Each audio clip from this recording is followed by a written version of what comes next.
Let me ask you about Jim Comey. Absolutely did, and I had an opportunity to talk to the president a couple of weeks ago about this and to explain to him how you don't give back a battleship that you've captured from an enemy who's going to use it to fire at you. And the Golan Heights is a battleship, and you don't give it to Syria and Iran. So he did the great thing, and congratulations to him for doing what other presidents should have done first.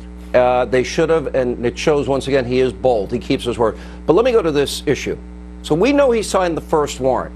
We're told by Nunes and Grassley and Graham the bulk of information in that application was the phony Clinton paid-for Russian dossier that Steele doesn't stand behind.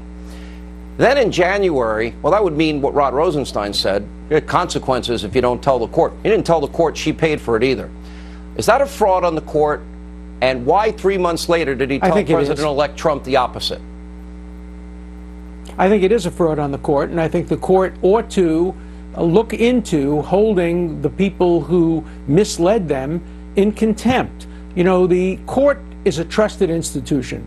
They handle these applications ex parte. There's no opportunity for the other side to present opposing points of view.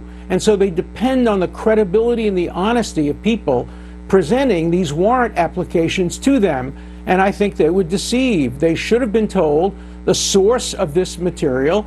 They should have been told that even the person who wrote it doesn't now stand behind it, and they were misled. I don't think they would have granted that warrant if they had been told the truth, the whole truth, and nothing but the truth. It's a lie by omission, Pam Bondi. How important a detail is it that Hillary paid for it and they didn't put that in there? How important is it that he is saying he verified something that is totally, completely unverifiable? Sean, it's completely relevant and important and crucial. And as Professor Dershowitz said, as a prosecutor, I've done many, many state warrants. And that's one of the most important things you can do as a prosecutor, because it's your reputation on the line. And you are swearing by affidavit what you were saying is true to the best of your knowledge. And I think Comey's in trouble. I think he's going on a very poor offense now, trying to play offense. He's in trouble, and I think Bill Barr is going to look at that. And again, we love the great men and women of the FBI, 99% of them. And it's these few that are doing a horrible, horrible disservice to all the great men and women.